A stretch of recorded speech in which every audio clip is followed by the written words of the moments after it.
तो ये भ्रम हम ना पालें कि हम योग केवल जानते हैं तो ठीक है। और ये भी भ्रम है, जैसे बताया था कि योग केवल रोगियों के लिए है। और भ्रम ये है कि योग केवल साधु सन्यासियों के लिए ही है। और योग केवल फिजिकल लाभ के लिए ही है। ये भ्रम है। योग का लक्ष्य शारीरिक स्तर पर भी स्वस्थ होना है, मानसिक स्तर पर भी और आध्यात्मिक स्तर पर भी। तो यही चीजें फिर जल चिकित्सा के माध्यम से शरीर को डिटॉक्स करते हैं, और प्राणायाम में प्राण वायु चिकित्सा हो जाती है। जब हम उपवास करते हैं तो अग्नि चिकित्सा, जब हम जठराग्नि हमारी तेज हो जाती है तो वो अग्नि हमें हमारे शरीर को डिटॉक्स करने का काम करती है। तो उपवास एक अग्नि चिकित्सा भी है। जब हमारे शरीर में फिर जठराग्नि बढ़ेगी, उपवास में अगर हम अच्छी चीजें खाएंगे तो उनका लाभ तो ज्यादा होता है। यानी उपवास में अगर हम गिलोय पिएं या नीम खाएं तो शरीर में उसको ज़्यादा एब्जॉर्प्शन होगा उसका, और ज़्यादा जल्दी वो शरीर में लगेगी। अपनी आयुर्वेद की औषधियाँ उपवास में ज़्यादा काम करती हैं। उपवास में अगर हम गलत चीज़ खाएंगे तो वो ज़्यादा गरिष्ठ करेगी, ज़्यादा इफेक्ट करेगी। तली भुनी चाय अगर हम उपवास में पीते हैं, खाली पेट अगर हम कोई भी गलत चीज़ लें तो गलत चीज़ क्या होती है? गलत चीज़ सबके लिए, कुछ चीज़ें तो सबके लिए गलत चीज़ होती हैं और कुछ व्यक्ति अनुसार गलत चीज़ होती हैं। किसी के लिए दूध अच्छा है तो किसी के लिए गलत है। किसी के लिए घी अच्छा है तो किसी के लिए गलत है। किसी के लिए मिर्च अच्छी है तो किसी के लिए गलत भी है। किसी के लिए लहसुन प्याज अच्छा है तो किसी के लिए हानिकारक है। तो व्यक्ति, कुछ चीजें तो सबके लिए भाई, मांस मदिरा जुआ व्यभिचार ये तो यूनिवर्सल पाप है। और कुछ चीज दिन में अच्छी होती हैं और रात को खराब हो जाती हैं। जैसे कि दही है, दिन में अच्छा है रात में खराब है। और मूली है, दिन में अच्छी है रात में खराब है, वात बढ़ा देगी। और कुछ चीजें व्यक्ति अनुसार हैं कि वात प्रकृति का व्यक्ति है तो उसके लिए जो चीजें अच्छी हैं तो वो कफ वाले और पित्त वाले के लिए अच्छी नहीं होंगी। जो पित्त में अच्छा है वो वात और कफ में अच्छा नहीं होगा। जो कफ में अच्छा है वो वात और पित्त में अच्छा नहीं होगा। पित्त में अच्छा होता है ठंडी चीजें, शीतल चीजें, लेकिन वो कफ और वात बढ़ा देंगी अगर कफ और वात वाले लेंगे तो पित्त में आहार नहीं लेना चाहिए ज्यादा तला भुना, मिर्च मसाला, गरिष्ठ आहार, एसिडिक फूड, चाय, बिस्किट, मैदा, फास्ट फूड। पित्त को शामक करने के लिए लौकी का जूस है, फलों का जूस है, फल हैं, सब्जियों का जूस है, एलोवेरा है, व्हीट ग्रास जूस है, ये अच्छा है। कफ के लिए, कफ के लिए कफ को निकालना है तो थोड़ी तीखी चीजें लेंगे। मिर्च खाने से ही कफ निकलता है जब हम तीखा खाएंगे। लेकिन अगर वही तीखा अगर पित्त वाले को दे दिया उसके लिए खराब हो जाता है। तो कफ वाले के लिए गर्म चीजें और तीखी चीजें, कड़वी चीजें अच्छी होती हैं। और कफ वाले के लिए क्या अच्छा नहीं होता है?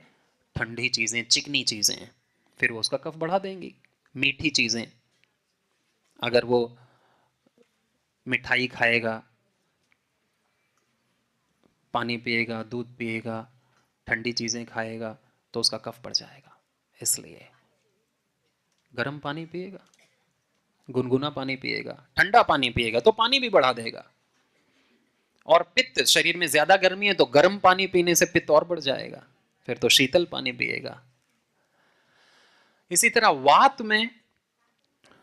में फिर वात बढ़ाने वाली चीजें, चावल है, अरहर की दाल है, ये बढ़ा देगी उसका वात। खट्टी चीजें हैं, नींबू है, खटाई है, अचार है,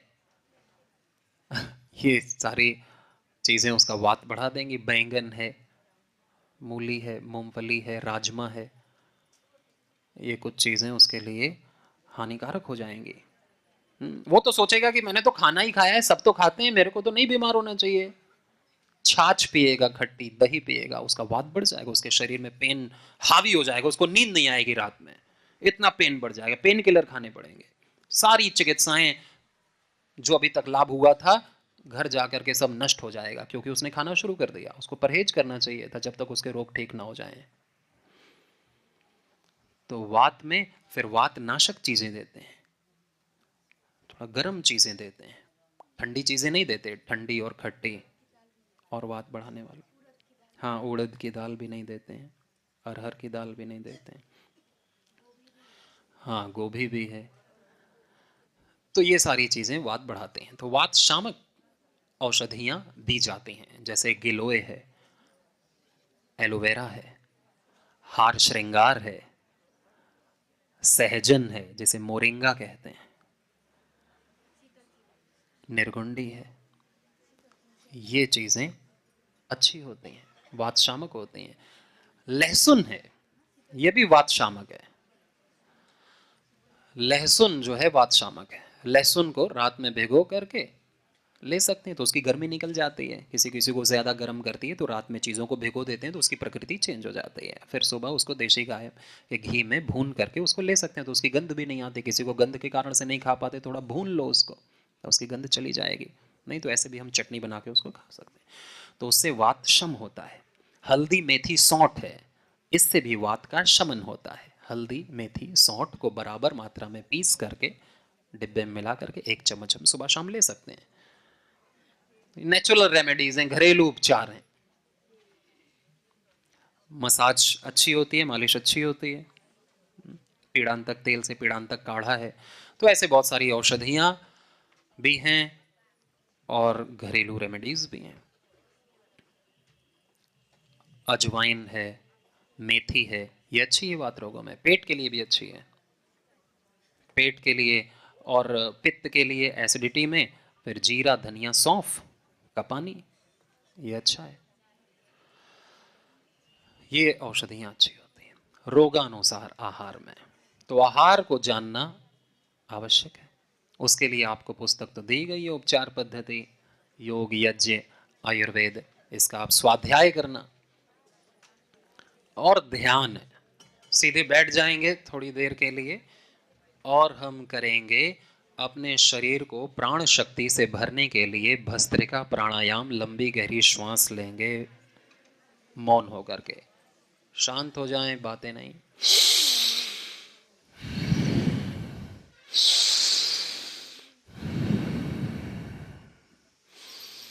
कमर गर्दन सीधी, दोनों हाथ ध्यान मुद्रा में, आंखें बंद करके लंबी गहरी श्वास लीजिए 1 मिनट के लिए।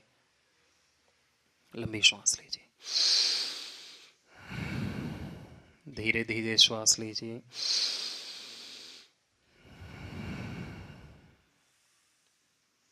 तीव्र श्वास लीजिए, थोड़ा फास्ट स्पीड में जो ले सकें तो। जिनको ब्लड प्रेशर की समस्या नहीं रहती है तो वो तेज श्वासें ले सकते हैं। जिनको कमर दर्द नहीं है, हाई बीपी नहीं है, तो वो तीव्र श्वासें भी ले सकते हैं, यानी फोर्सफुली श्वास खींची छोड़ी।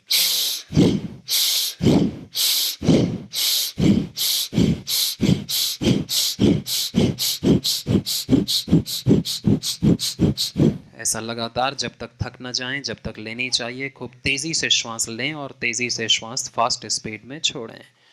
जब थक जाएं तो फिर धीरे धीरे करना, और जब तक ना थकें तो पूरी सांस लेना और पूरी श्वास छोड़ना। अब धीमे स्पीड से लेंगे। अब स्लो। श्वास लेते समय आपकी छाती बाहर की तरफ फूलनी चाहिए।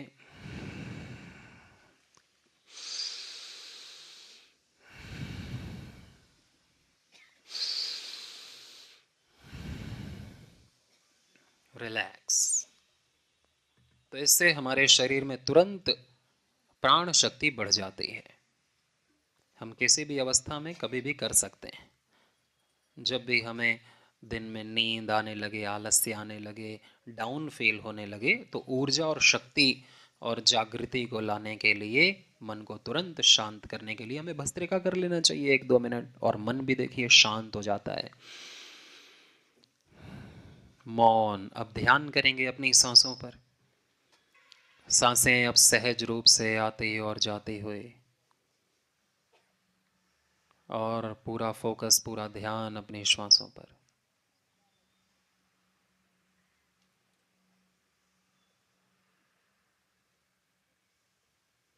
अपनी श्वासों पर नजर रखिए। श्वासें अपने आप धीरे धीरे आएंगी और धीरे धीरे जाएंगी। कमर, गर्दन सीधी, पूरा ध्यान, फोकस अपने सहज रूप से आती जाती श्वासों पर।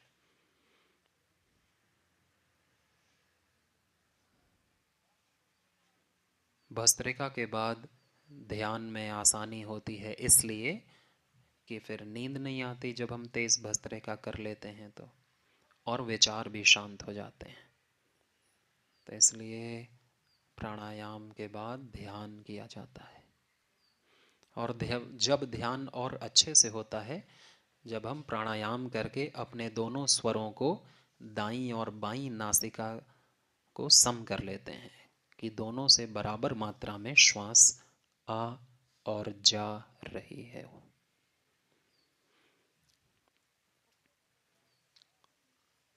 तो हम ध्यान दें कि किस नाक से हमारी श्वास ज़्यादा आ जा रही है,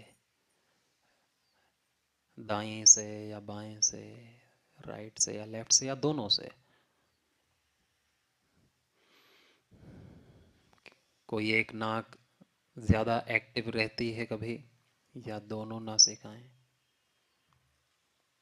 इसे श्वासों पर ध्यान कहते हैं। लेफ्ट नाक से श्वास ज़्यादा आती जाती है तो शरीर रिलैक्स मोड पर रहता है, नींद आती है, विश्राम होता है। और राइट नाक से, दाहिने नाक से जब श्वास ज़्यादा आती जाती है तो शरीर में ज़्यादा ऊर्जा, गर्मी, मन में चंचलता रहती है। और जब दोनों नासिकाओं से श्वास बराबर आती और जाती है तो मन एकाग्र, फोकस्ड रहता है। तो योग में लक्ष्य होता है कि हम अपने दोनों स्वरों को सम कर लें, फिर ध्यान अच्छे से होगा। और रात में सोते समय हमारी लेफ्ट नाक चलनी चाहिए ताकि हमें अच्छे से नींद आए, और काम करते समय राइट नाक चलनी चाहिए अधिक, और भोजन करने से पहले भी, ताकि शरीर में गर्मी आए और भूख लगे। तो दाहिनी नाक जब राइट श्वास चलती है तो शरीर में गर्मी बढ़ती है, और जब लेफ्ट नाक ज़्यादा चलती है यानी बाईं, तो शरीर में शीतलता, रिलैक्सेशन अधिक होता है। तो दोनों नासिकाओं का अलग अलग महत्व है, लेकिन ध्यान में दोनों नासिकाओं का बराबर महत्व है। दोनों से जब बराबर मात्रा में श्वास आती जाते हैं तब हमें ध्यान, स्मरण, पढ़ाई, शास्त्र का सुनना, पढ़ना, ये सब करना चाहिए, ताकि जल्दी हमारा दिमाग उसे ग्रास्प करे। चलिए, अब दोनों हाथों को घर्षण करके गरम गरम हथेलियों को अपनी आंखों पर रखेंगे। इसी को चंद्र स्वर और सूर्य स्वर भी कहते हैं। राइट वाले को सूर्य स्वर कहते हैं और लेफ्ट को चंद्र नाड़ी या चंद्र स्वर कहते हैं। जिसको हाई बीपी की समस्या होती है, हाई ब्लड प्रेशर, वो चंद्र भेदी प्राणायाम करते हैं, यानी चंद्र नाड़ी से श्वास लेते हैं और राइट से छोड़ते हैं। चंद्र भेदी प्राणायाम। जिसके शरीर में गर्मी ज़्यादा है, पसीना ज़्यादा आता है, या नींद नहीं आती है, मन अशांत रहता है, मन शांत नहीं रहता है, हाई ब्लड प्रेशर रहता है, तो किस नाक से श्वास लेनी चाहिए फिर? लेफ्ट से। इसी को चंद्र भेदी प्राणायाम कहते हैं कि 5-10 मिनट किया तो मन तुरंत शांत हो जाता है। और इसी का उल्टा है सूर्य भेदी, जिसको लो बीपी रहता है, नींद ज्यादा आती है, काम करने का मन नहीं करता, ऊर्जा नहीं है, शक्ति नहीं है, भूख नहीं लगती है, तो उनको सूर्य भेदी प्राणायाम करना चाहिए। सूर्य भेदी यानी कि राइट से श्वास लेना और लेफ्ट से छोड़ना, राइट से लिया और लेफ्ट से छोड़ा, इसे सूर्य भेदी प्राणायाम कहते हैं। फिर अनुलोम विलोम तो करना ही चाहिए, उसके पहले 10-10 मिनट सूर्य भेदी चंद्र भेदी, और ये कभी भी कर सकते हैं। कभी भी हाई बीपी हुआ तो चंद्र भेदी करना शुरू कर दिया, भूख नहीं लग रही है तो सूर्य भेदी करना शुरू कर दिया, नींद नहीं आ रही रात में तो चंद्र भेदी करना शुरू कर दिया, गर्मी बहुत लग रही है चंद्र भेदी करना शुरू कर दिया, ठंडी बहुत लग रही है सूर्य भेदी करना शुरू कर दिया। शरीर का अपने आप ही कूलिंग और हीटिंग सिस्टम अपने आप एक्टिवेट हो जाता है हमारी नाक से। और ध्यान करना है तो दोनों स्वरों को सम चलना चाहिए, पढ़ाई करनी है, एकाग्रता करनी है। तो ये छोटी छोटी बात आज आप लोगों को बताई हैं, आप इसे अपने जीवन में भी उतारें और दूसरों को भी इन बातों के बारे में ज़रूर बताएं, जिससे आपका पुण्य बढ़ेगा और ये सारी चीज़ें आपको याद भी हो जाएंगी। बहुत सारी शुभकामनाएं, और किसी का कोई प्रश्न हो तो 2-3 प्रश्न पूछ सकते हैं। ओम गुरुजी, जब हम रात में सोते हैं ना, आप बोल रहे थे लेफ्ट चलने पड़ेगा, लेफ्ट की राइट रात में सोते समय? चलेंगी तो दोनों ही, लेकिन अधिक लेफ्ट चलेंगी जी, बाई नासिका, तो उससे शरीर विश्राम में जाता है। ठीक, धन्यवाद। और चलाने का एक तरीका भी होता है, जब हम लेफ्ट करवट लेते हैं तो राइट नॉस्ट्रिल चलने लगती है, और जब हम राइट लेटते हैं तो लेफ्ट, या हम लेफ्ट ऐसे आर्मपिट को दबाते हैं तो राइट नॉस्ट्रिल चलने लगेगी कुछ देर में, या जब हम ऐसे राइट आर्मपिट को दबाएंगे तो लेफ्ट चलेगी, या राइट कान में रुई डाल देंगे तो लेफ्ट, और लेफ्ट में डालेंगे तो राइट। ये चलाने के कुछ तरीके हैं। गुरुजी ओम, कफ का समय कौन सा होता है? कफ का समय तो सुबह सुबह होता है, दिन में पित्त और रात में वात। अनि ट्राटक चाहिँ माइग्रेन रोग हुनेले गर्नु हुँदैन भन्छ, हो कि होइन? कर सकता है, क्यों नहीं कर सकता है? ये सुना था मैंने। हाँ, नहीं कर सकता है।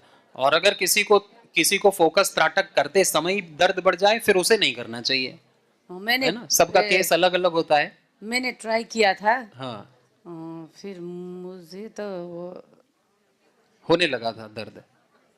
डर होने लगा। हाँ, तो फिर नहीं करना है।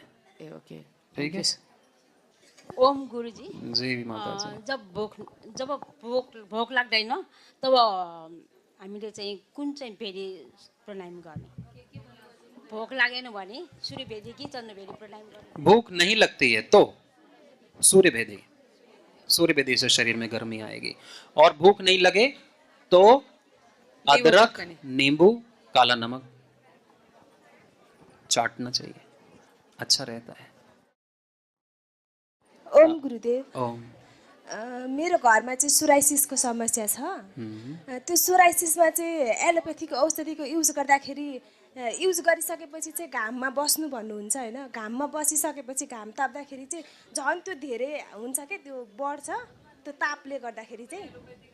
तो एलोपैथी छोड़ करके अर्को पनि छ हजुर? हाँ, आयुर्वेद जो सर्वकल्प क्वाथ है, सर्वकल्प का काढ़ा है, जिसमें मकोई, भूमि, आंवला और पुनर्नवा, तो इसका काढ़ा पीते हैं, लीवोग्रेट लीवामृत, वो तो आप अपने चिकित्सालय में से ले करके उसका सेवन करना और वो ठीक हो जाएगा। और कपालभाति पेट के आसन करना, अनुलोम विलोम करना, तीखी चीज़ें, गर्म चीज़ें नहीं लेना है। एलोवेरा, लौकी का जूस, बीट ग्रास अच्छा होता है। यो अर्को छ, अनि यो हामीले आयुर्वेदपट्टि गयौँ, हामी एलोपेथिकले भएन हामीलाई, अनि हामी चाहिँ आयुर्वेदपट्टि जाँदाखेरि चाहिँ यो झाडा गराउने औषधि दिनुभयो, अनि त्यो झाडा गराउने औषधि दिँदा चाहिँ यो लामो समय युज गर्नुहुन्छ कि हुँदैन भन्ने। डायरिया जो है ना, आपकी ये जो पुस्तक आपको दी गई है, इसमें हर रोग का अलग अलग आहार, क्या नहीं खाना है, कौन सी औषधि, कौन सा प्राणायाम, यज्ञ चिकित्सा सब दे रखा है। ठीक है, तो उसे अलग अलग ना पूछ के अगर हम पुस्तक का स्वाध्याय करेंगे, और महाराज जी के वीडियो हर रोग में है, इंडिया टीवी के भी, आस्था भी, अगर आप महाराज जी के नाम से लिखोगे ना, लीवर सोराइसिस योग स्वामी रामदेव जी, तो वो पूरा वीडियो आ जाएगा 10 मिनट का। तो वो आपको 2-3 वीडियो देखने और उसी को फॉलो करना है। यस्तो यो अर्को एउटा कुरा पनि, हामीले चाहिँ यो लामो समयसम्म एलोपेथीको औषधि चलायौँ अनि त्यो चलाउँदाखेरि चाहिँ लिभरमा प्रब्लम देखियो क्या देशमा। फेरि अनि हामीले एलोपेथीको औषधि छोडेर आयुर्वेदपट्टि गएछौँ हामी भर्खरै। हाँ, योग ग्राम में ले आना, जहाँ कल गए थे ना, वहाँ का नंबर तो है आपके पास 8954666222। ओम ओम मैया। जो मुंह पे काले दाग आ जाते हैं उसका कुछ औषधि मिलता है पतंजलि में या उपचार कुछ है? इसमें एलोवेरा लगाते हैं और अपना कांति लेप आता है। एलोवेरा से नहीं गया, एलोवेरा से नहीं गया तो काली कांति सुंदर लेप, होना चाहती हूँ ना। मुल्तानी मिट्टी, कच्चा दूध, हल्दी, ऐसे बहुत सारे नुस्खे तो रहते हैं। हाँ, और जल नीति करना, और जल नीति करते हैं, पॉट आता है, और कपालभाति प्राणायाम करना, अनुलोम विलोम, और ग्लो आ जाएगा। स्वामी जी ओम, नमन आपको। मैं 3 साल से डायबिटीज़ की दवा ले रही हूँ। जब मुझको डायबिटीज़ का डायग्नोसिस हुआ 378 तब डॉक्टर ने दवा चलाने के लिए बोल दिया। मैंने भी चला दिया। 500 mg 1000 mg को मैं दवा ले रही हूँ। मैं परहेज में भी रहती हूँ। फिर डायबिटीज तो कम है ना, अभी तो नॉर्मल रेंज में है। मेरे को दवा छोड़ने का है। अब डायरेक्ट दवा छोड़ दूँ तो इसका क्या असर होगा, इसलिए मैं आपसे सलाह मांगती हूँ, क्या करूँ? तो इसके लिए आप अपना 1 महीने तो आधा घंटा सुबह, आधा घंटा शाम को, जो हम कपालभाति के साथ पेट के आसन करते हैं वो करना, और फिर आधे घंटे अनुलोम विलोम करना। पेट के आसन कपालभाति के साथ आधे घंटे, और आधे घंटे अनुलोम विलोम। खीरा, करेटा, टमाटर का जूस पीते हैं। मधुनाशनी, मधुग्रिड, ये औषधि लेते हैं। फिर आपकी 1 महीने बाद इंसुलिन आपकी नॉर्मल हो जाएगी, और फिर आपको कोई भी प्रकार की ये नहीं खानी पड़ेगी। सदाबहार के पत्ते और मेथी अंकुरित करके फायदेमंद होता है। और ये आप ना अपने चिकित्सालय में, और ये पुस्तक में सब लिखा हुआ है, किसी का रोग में ज्यादा संशय है, नहीं होता, तो एक बार योग ग्राम आकर के ट्रेनिंग 1 हफ्ते की अपने रोगानुसार जरूर कर लेना चाहिए। उससे आप सीख भी जाएंगे और लाभ भी हो जाएगा। बहुत ही अच्छा एक्सपीरियंस होगा आपका जब आप खुद वो चिकित्साएं लेंगे सुबह से शाम तक। ठीक है, ओम शांति पाठ करते हैं। अब सभी दोनों हाथ जोड़ लेंगे।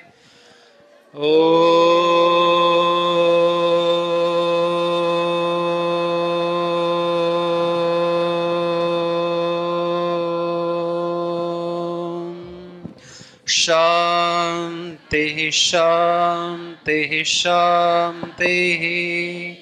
ओम श्री परमात्मने नमः। ओम श्री गुरुभ्यो नमः। सर्वेभ्यो नमः।